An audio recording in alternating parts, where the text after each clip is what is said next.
This is Tech Gears. My name is Levi, and today I wanted to do a video on Sony's newest, best, and smallest APS-C camera, and that's the ZV-E10.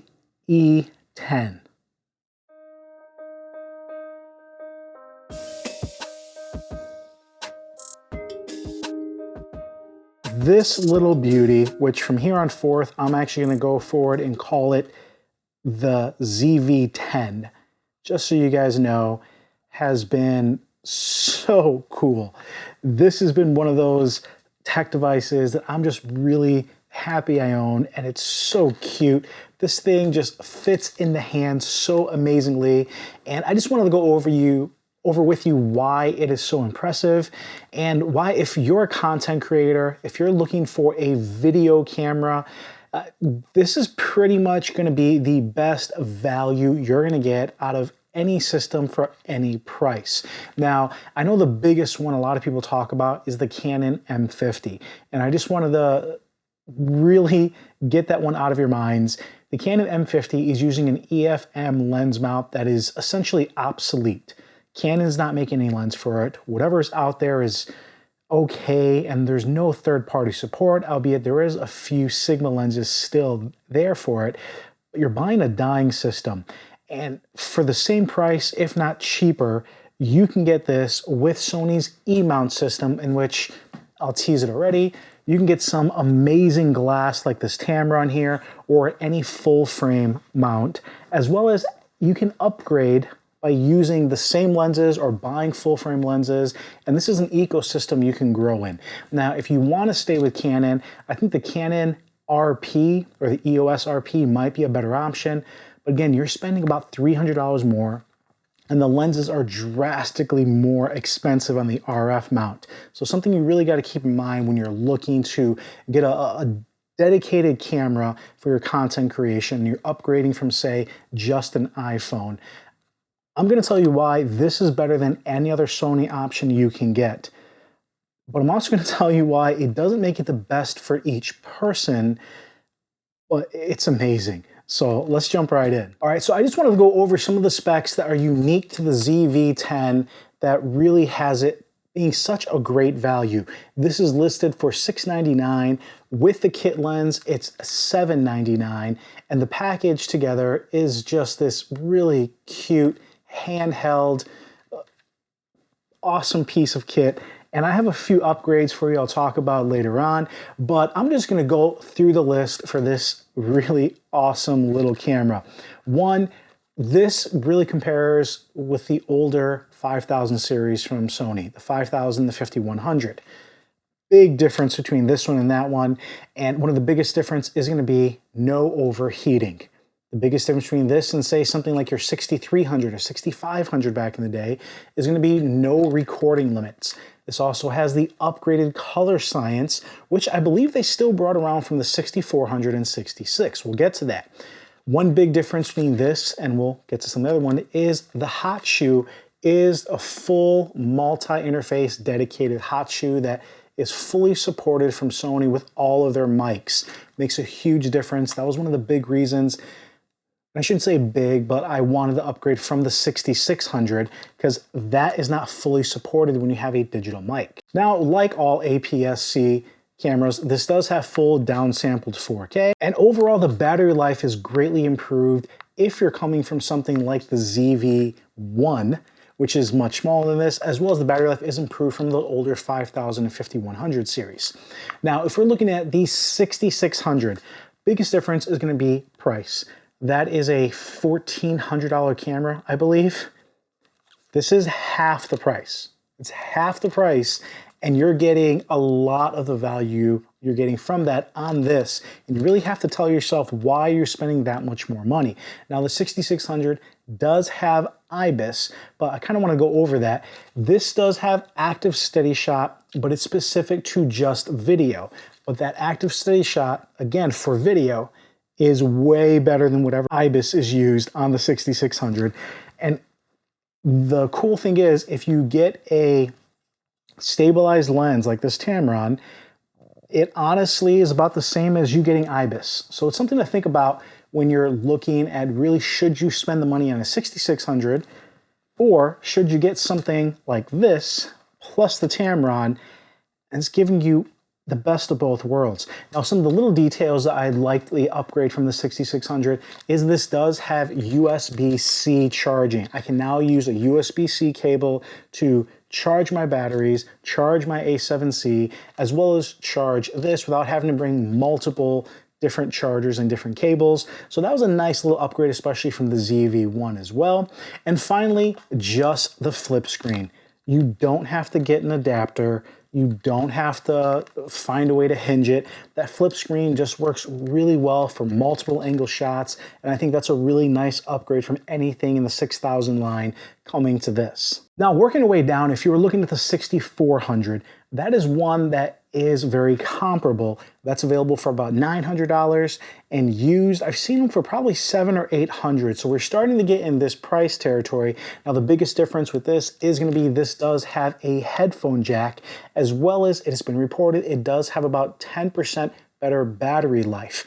Now, it still has all of those upgrades I talked about from over the 6600 with that multi-interface hot shoe, with a flip-out screen, the USB-C charging. So it is something to keep in mind.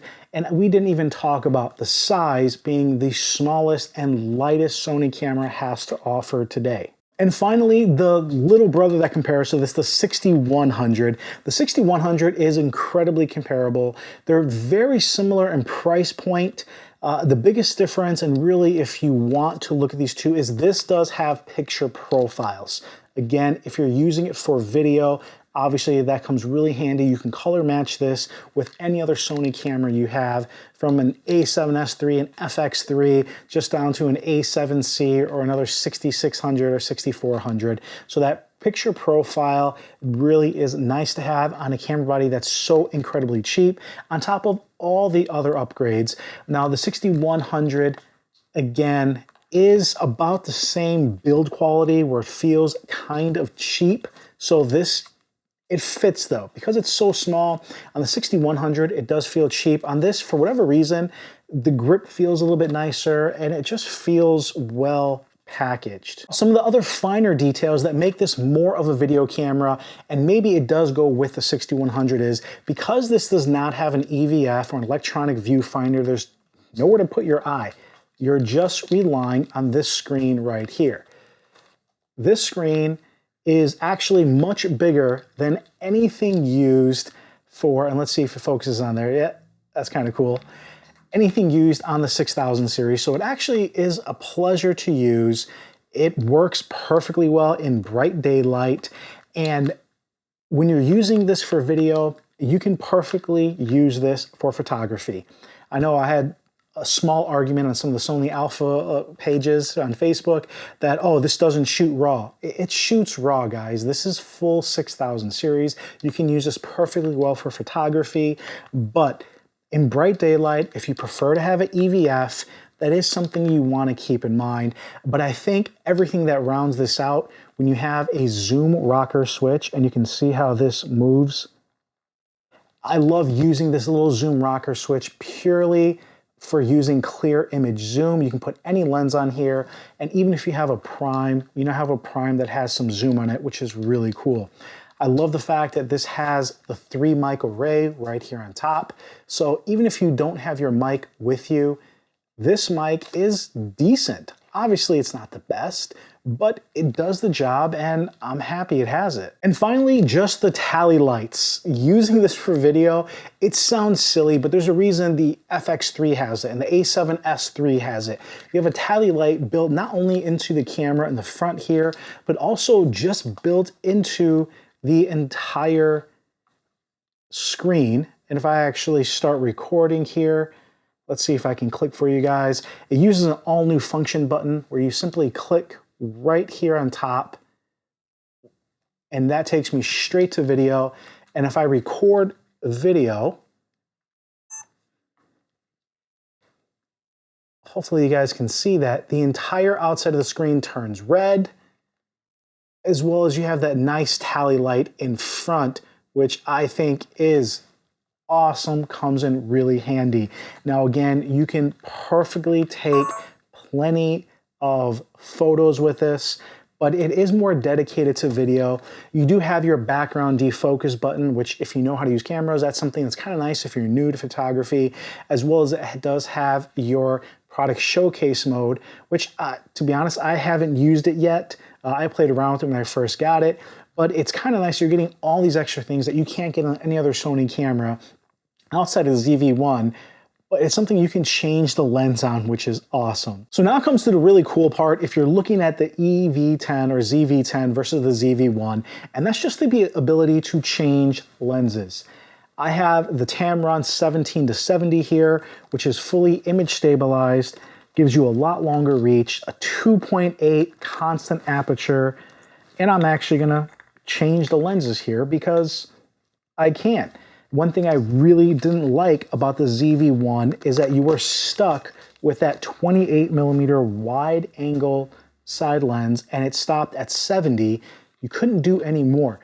I have the 17-70 and I also have the 70-350. So I'm covering with 2 lenses and 1 camera system, pretty much anything I could possibly want to cover at 2.8 on this. This is something that does start to get a little bit bigger, but even this combo, and I'll look it up here, if you're looking at this combo, which is going to be a really well-established high-quality lens for APS-C versus an equivalent full-frame version, which would be the 24-105 Sony f4. These are really close and kind of spitting images of each other. This combo is about 10 ounces, 10.72 ounces, or 304 grams lighter than if you did the A7C, which is the lightest full frame, and the 24-105. So at 10 ounces lighter, you're looking at easily over half a pound.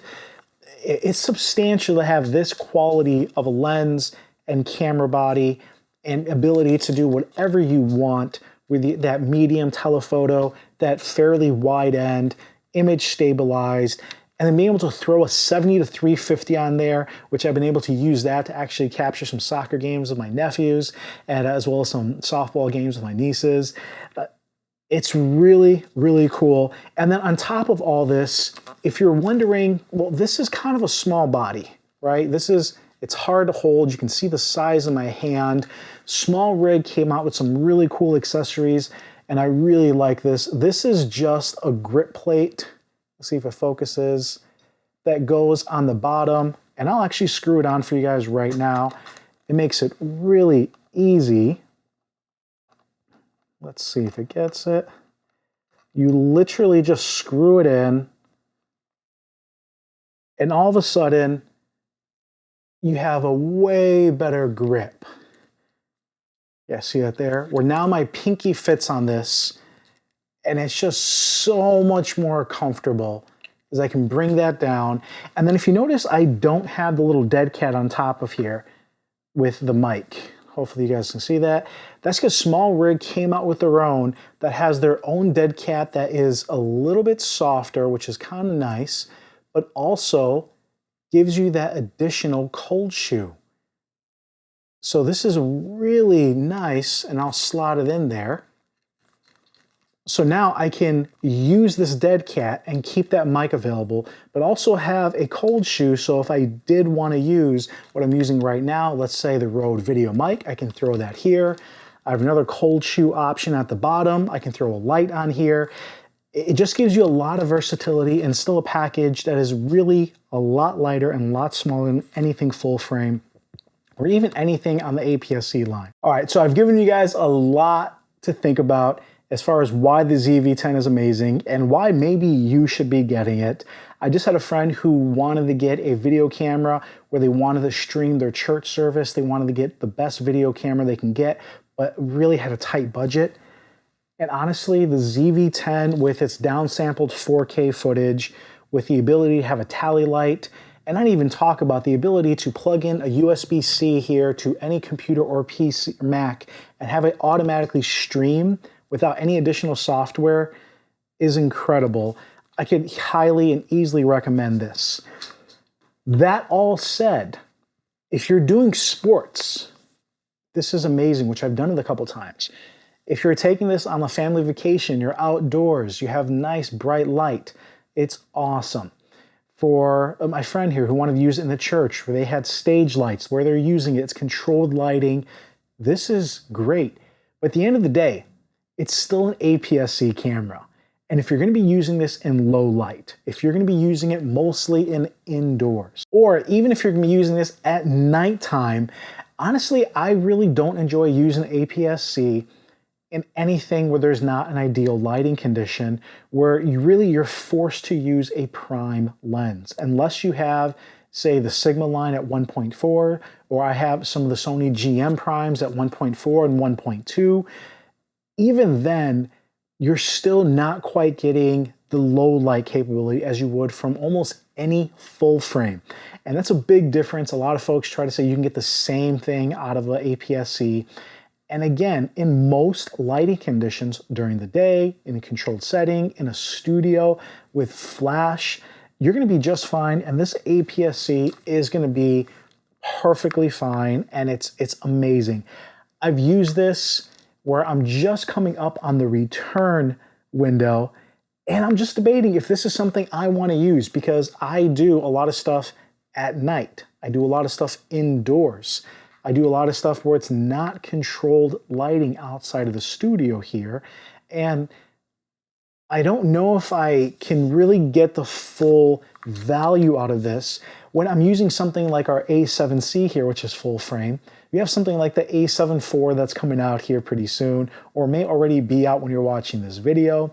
Or if you're able to get even something like a used A7 III, where that's going to be coming down closer to maybe $1,000, at which point, if you're looking at this and say you're spending $700, $800, is it worth that few $100s just to go to full frame? And that I can't answer for you. It's not a right or wrong. If APS-C is all you need, where the video is outstanding, where the photos are still very good in good lighting conditions, then save the money. Go with this amazing, awesome little kit. The Tamron is something I love. Sigma just released their 18-50 2.8 zoom, which looks phenomenal. And I don't know if anybody caught that they put the 18-50 perfectly suited so you can still get their 16mm prime and 56mm prime to kind of accent that 18-50, which was really smart of them. So you can kind of have a whole Sigma set for your APS-C. And obviously I still have the kit lens, which I'm always debating. Should I sell it? Should I keep it? And I have actually bought and sold. This is now my third one, just because it comes in handy. And honestly, I use it almost like a body cap. And if I happen to have the camera with me, it's cool that it's always ready to go. Whether I have a big lens or a small lens, this thing comes in handy. I'm still debating if I should sell that one now, and you know, for 80 bucks or something like that, if you guys are interested, or just keep it because it protects the camera if I'm not using a bigger lens.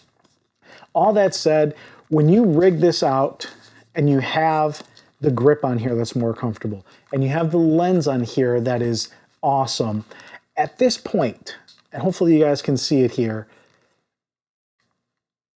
honestly, size-wise, you're not that far off from a full frame. Specifically the A7C, which I'm using here. So it really has me thinking, if I'm using the A7C as my bigger camera, which it's not big by any means, and then I'm using this as my smaller camera, but it's about the same size, I'd love to hear your thoughts if it's just worth selling and returning this and going with the full frame so I have that when I need it, and just continue using my A7C as my daily carry. Carrying this around with me all the time. I've loved the size, I've loved the weight, but I've still been disappointed when it's at night, when it's indoors, and I really miss that full frame. And there's not a right or wrong. So whenever you guys really ask, hey, what's the best, or is this good for me? Everyone has a different use case. Everyone's gonna enjoy using their camera slightly different. So it's always gonna be based on what your needs are. And if you find a YouTuber or reviewer that's doing a similar use case, obviously it's nice to match them so it makes it easier for you. But you really gotta find out what you're doing to see if this is gonna be the best camera. Now I can confidently say I recommend the ZV-10. I hope people can get it and use it and enjoy it and grow in the Sony ecosystem. And I just got to determine if it's right for me. Guys, girls, hopefully you enjoyed that video. I really appreciate any comments you put below. I'd love to hear your thoughts. And yeah, I really appreciate you guys watching, subscribing, and giving this video a thumbs up. This is Levi with Tech Ears, and I will come at you later.